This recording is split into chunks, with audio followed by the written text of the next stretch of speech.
Hello and welcome to Life of a Puppy. My name is Andrea and I am the owner of Matkovich Family Pups, where we breed golden retrievers, mini golden doodles, and mini Labradoodles. So if you've been following along with us on our shorts, you know that we have two litters of small puppies on the ground that are approximately the same age. They were born within 1 day of each other. One is a golden retriever litter and one is a mini Labradoodle litter. And those litters will be 3 weeks old next week, and they're going to be hitting some huge milestones. So we also have four 4-month-old male golden retriever puppies, and they will be starting some training. One of them has started training, but we will be training them one at a time to get them ready for going to their new homes. So today was bath day for one of those puppies who's meeting their new owner, and it was some crazy fun. So our older golden retriever puppies, they get a bath about every 2 weeks, but if you know anything about the Midwest spring, it is nothing but mud. And if you know anything about golden retrievers, you know they like to dig. And they do spend the majority of their day in good weather outdoors. So today I brought this puppy in who's ready to meet his new owner. And normally we would bathe on Monday, so Monday is going to be bathing day. And he was just a hot mess. And so when we were done, he was clean, I was muddy, and the bathroom was, a mess. But it was a lot of fun. So we try to bathe our puppies about every 2 weeks after they turn a certain age, so that they are used to being in the bathtub, used to being sprayed with water, used to standing there and being sudsed up. We handle their feet, tails, and ears just like we would when they are a newborn pup, and be sure that they are acting appropriately to that type of touch. So our puppy today, he's affectionately known as his name's gonna escape me, but the kids call him, I forget.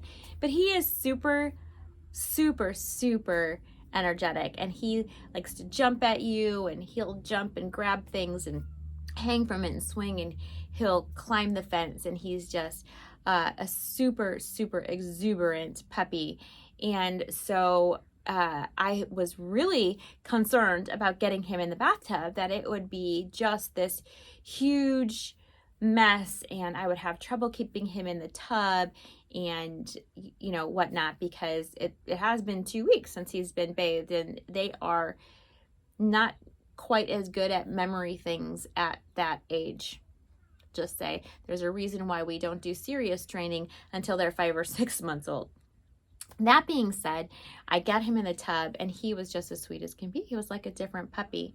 And so he sat in the tub so nice, and this is just a product of repetition, right? So he sat in the tub real nice and he let me shower him down, and I sudsed him up, and I didn't even have to hold him in the tub. Got him going, suds, clean. He was so dirty. It took 3 different bathings to get all that dirt out of his coat.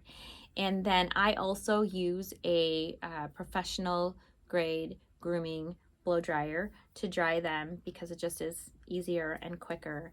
And so I get that all warmed up and I used it on him, and he just ended up looking so beautiful, and he was so sweet and he was so calm, and I thought, wow, this puppy's really maturing. Well, then I took him out of the tub when he was done to let him play on the bathroom floor while I cleaned up the tub, cleaned all the dog hair out of the tub, and he went crazy.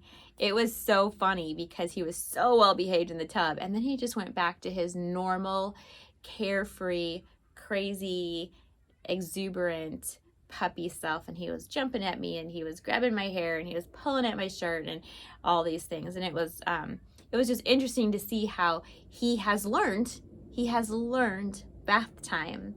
But outside of bath time, he's so used to just playing all the time, and playing with his siblings and playing with the kids who let him do things that he shouldn't do, that he also has learned that freedom means that I just get to do whatever I want to do. So Anyway, I think he's going to be a good puppy for these people, and he will even make a really great service dog because he's super smart and super able when he settles down to be able to do what he should do. And I love that about golden retrievers. I love that they can be super playful and they can be super fun and super exuberant. At the same time, under the right circumstances, they also can be super on target and really get to business. They are a working dog, and when you put them to work and when you expect them to work and when you train them and you are consistent with them, they can just really make the best companion, the best therapy dog, the best service dog, the best search and rescue dog. They just really have all those qualities that make them a fantastic dog, even when in their free time you might call them nutball, which I have an adult golden retriever that when she's not working, that's what we call her, nutball, because she just has so much crazy fun outside of her work environment. So love the golden retriever. Anyway, so I wanted to talk a little bit about the first 3 weeks and getting our puppies a really good start. And that start really plays through, like, no matter what happens in between this start and when they go home, even when we don't, like the puppies, the older puppies that we have now, they spend most of their day just playing with each other. But like I was just giving you the example, they remember these things. They remember that it's okay to have your feet handled and your ears pulled and your tail touched and all of these things. They remember those things. And so well, we start really on day 1 handling our puppies. And right here I have a beautiful example of one of our mini Labradoodle puppies. Say hello. And so on day 1, we start handling these guys. And we handle their feet, every one of them, just rub them for a couple of seconds. And really it takes about 10 seconds to do the whole thing. And you can take longer, but it's not necessary. We rub their ears, right? And we play with their tail, and we turn them on their backs, and we hold them upside down. Okay. And all of these things help the puppy to learn to adjust to different circumstances. And when things come their way, they will react appropriately. So for example, if a child, when they get older, comes along and gives their tail a yank because they got that going on from the time that they were born, they really don't react to it unless they really get hurt. But just touching their tail, touching their back, handling their feet, pulling their ears. In our case, when they get older and they eat, we will actually take food out of their mouths. Many of our puppies go home and have young children, and so it sounds teasing, but we will give them toys and we will take them away from them so that they learn that if a person or a child comes along and takes that away from you, that they just have to let it go. So they learn that right off the bat.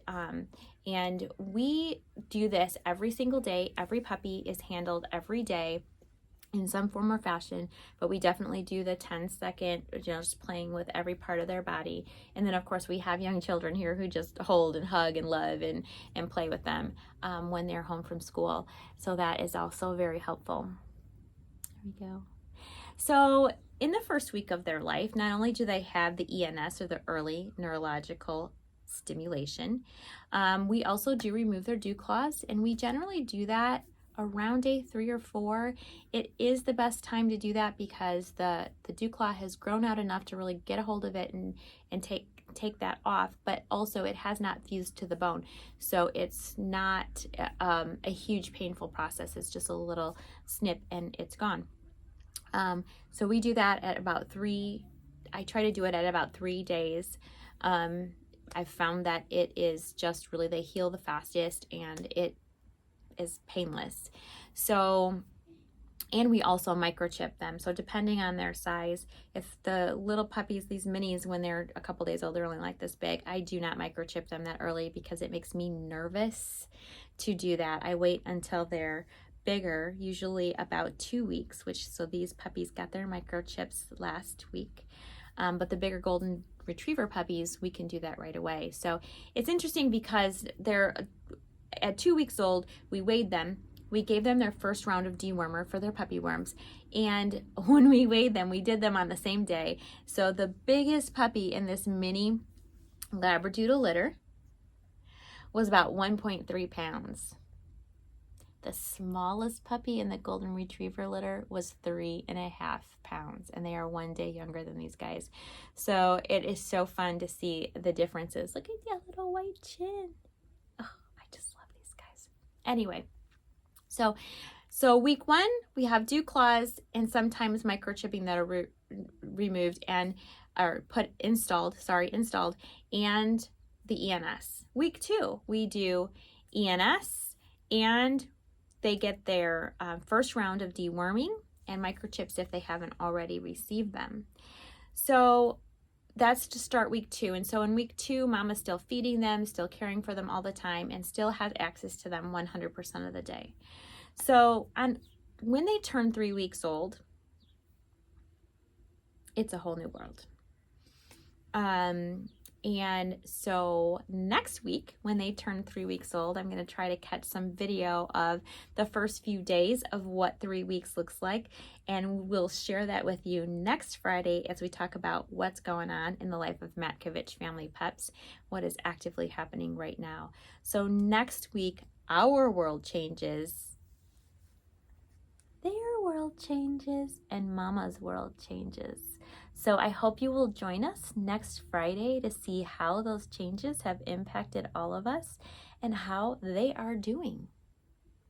I hope that you have a great afternoon and a fantastic weekend, and I look forward to seeing you next week. If you like this content, please hit the like button, leave any comments that you have for me, and subscribe to the channel if you haven't already, as well as hit that notification button so that you will be notified whenever I post new content and pictures of these cuties. Have a great week.